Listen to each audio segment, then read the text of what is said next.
Good morning. Do you know what? This week I've just been reading a lot of jokes and riddles. I don't know why, but I just have. And I want to share a couple of favorites with you. This first one is a riddle.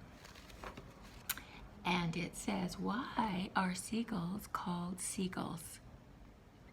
Because if they flew over the bay, they'd be called bagels. Now here's another one. What is cheese called that is not your cheese? It's called nacho cheese. All right, let's start our story for today. You know, last story, Hagar, the servant of Sarai and Abram, she was going to have a baby, and that baby's name was Ishmael. And God said he would bless Ishmael and make a great nation out of him. Now Ishmael is 13 years old, and Abram loved Ishmael. He was his son. And both Sarah and Abram might have been tempted to think that Ishmael was the promised child that God was going to give them, but he wasn't.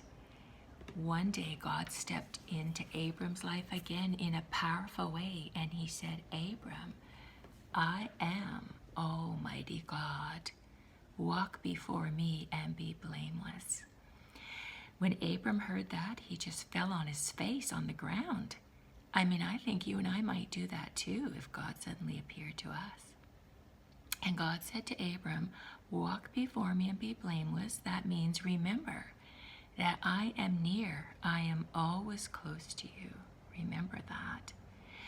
And he confirmed to Abram again his promise that he was going to give them a child. And he said to them, I'm going to change your name. You are no longer going to be called Abram. You're going to be called Abraham. And Sarai is going to be called Sarah. And 1 year from now, you are going to have that promised child. And his name is going to be Isaac. And that means laughter. Wow, 1 year from now. You know, that would mean that Sarah was going to be 90 years old and Abram would be 100 years old. But you know, we know, don't we? God keeps his promises. They only had 1 more year to wait. Now, one day, as Abram was sitting in his tent in the heat of the day, he looked up and he saw 3 strangers.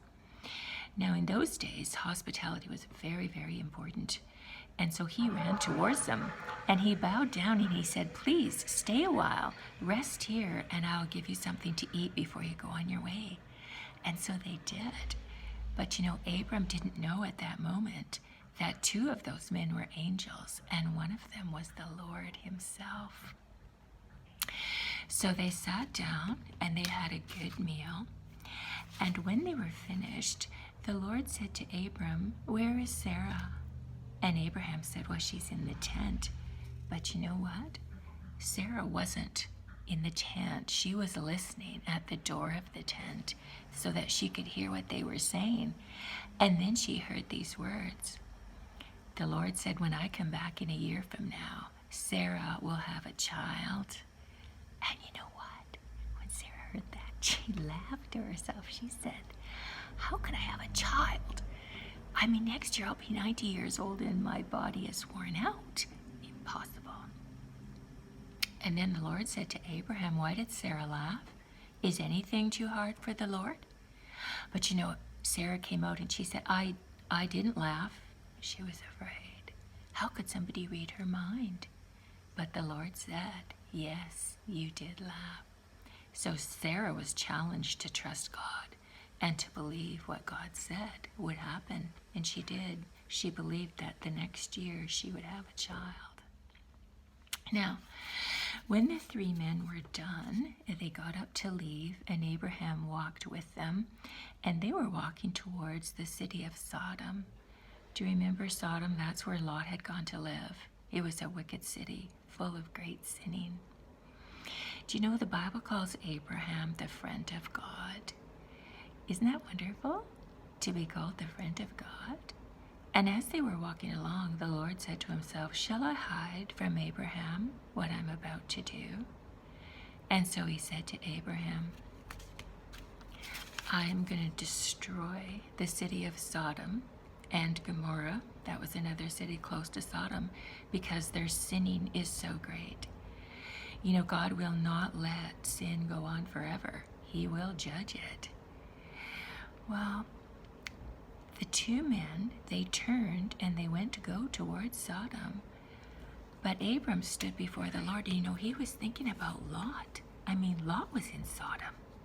And, you know, what if there were other righteous people in Sodom as well? You know, he was concerned for them. And so he said to the Lord, Lord, if there are 50 people, 50 righteous people in the city of Sodom, would you sweep away those righteous people with the unrighteous people? And the Lord said, no. If there are 50 righteous people in Sodom, I won't destroy it. So then Abraham said, well, you know what, if there's only 45 people, I mean, would you destroy Sodom for just 5 less than 50? The Lord said, if I find 45 righteous people in Sodom, I won't destroy it. Well, what if there's only 40? The Lord said again, I won't destroy it if I find 40 righteous people in Sodom. And then Abraham said, Lord, don't be angry with me, but what if there's only 30 people, 30 righteous people in Sodom? Will you destroy it? And he said, no, for 30 righteous people, I will not destroy it. But, said Abram, what if there's only 20? And the Lord said again, I won't destroy it if there is only 20 righteous people. And then Abraham said one last time, he said, please, Lord, don't be angry. I'll only speak this one last time. What if there are only 10 righteous people in Sodom? And God said, for 10 righteous people in Sodom, I will not destroy it. And so the Lord went on his way, and Abram went back to his tent. Now, the two angels who were disguised as men, they went down to Sodom, and Lot was sitting in the gate at Sodom, and he saw these two visitors, and he said, please come and stay the night with me and refresh yourself, and then go on your way in the morning. But the men said, no, we'll stay in the town square. But Lot said, no, it's too dangerous to stay in the town square. I want you to come to my home with me. And so they did. They went to Lot's home. And Lot served them a good meal. And just before they went to bed, though, there was a great clamoring at the door, because all of the men of Sodom, they were wicked men, violent men. They had heard that Lot had taken men into his house. And so they came and they started banging on the door and shouting, bring these men out. We want to have those men that are in your house. But Lot didn't want to open the door. These were wicked men and violent men, and they had wicked plans for these men. But they kept on shouting and banging on the door. So finally, Lot went out to talk to them. And he said, stop your wicked plans, go away. These are special men, they're visitors in this city, and I'm protecting them. But they shouted all the more, and they said, who do you think you are, Lot? You're just a stranger who's come to live in this city. You don't even belong here. Let us have those men. And you know, they pressed so hard against Lot that they almost broke the door down. And the men inside, they reached out, they grabbed Lot, and they pulled him inside. And they shut the door tight. And then those men, who were angels, they blinded the men outside so that they couldn't find their way to the door. Well, once they were inside, the men said to Lot, do you have any other family in this city? Because God has sent us to destroy this city, and you need to find them. Well, there were 2 other men who were supposed to marry Lot's daughters, and so Lot went to find them. But you know, when Lot told them, they just laughed. They said, you're nuts. Nobody's going to destroy this city. And they wouldn't come with Lot. Now, as morning began to dawn, the men said to Lot, get up, Take your wife, take your daughters, and flee from the city in case you get swept away with it. Get out. But you know what? Lot lingered. I mean, he didn't really want to leave Sodom. So finally the men, they grabbed the hands of Lot and his wife and daughters, and they ran with them to the edge of the city. And they said to them, run for your lives, escape to the mountains, don't stop in the valley, do not look back. And as soon as they were out of the city, God rained down fire like sulfur from heaven.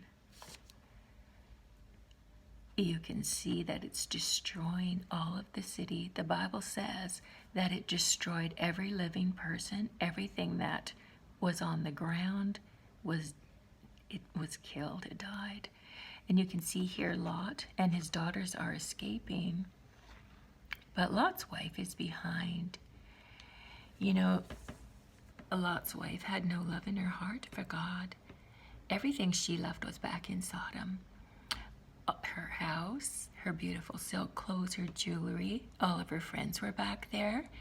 She thought of all the music and the parties and the dancing. I mean, she loved that city. And she turned right around, and when she turned around, she turned into a pillar of salt instantly. Lot's wife died, a dead woman looking over a dead city. Now in the morning, when Abraham woke up, I don't know if he slept very well that night at all, but in the morning when he woke up, he looked towards Sodom, and the Bible tells us that what he saw was smoke, like the smoke of a furnace coming up from Sodom. And so he knew that there was not even 10 righteous people in Sodom, that God had destroyed it. But you know, Abraham also knew that he was the God, he was the judge of all the earth, and would he not do right? He knows everything. He just didn't know at this point whether Lot had died or whether Lot had been rescued. You know, the Bible tells us that when Jesus comes back again, he is going to judge sin again, once and for all. So Lot escaped God's judgment. How do we escape God's judgment when he comes back? Is there a way? There is, and that's through Jesus. Do you remember when Jesus died on the cross, God put our sin on him, and then God's judgment came down on Jesus. Everything went black in the middle of the afternoon. There was an earthquake. Jesus died. But he rose again 3 days later. And now God says, if you come and ask me to forgive your sin, I will, because of Jesus. For Jesus' sake, I will forgive your sin. You see, Jesus has taken the punishment for us so that we don't have to. And so that's why we need to trust in Jesus, to put our faith in him. And he promises that when we do, he saves us. He saves us from that judgment to come, and we will live with him forever. All right, see you next time.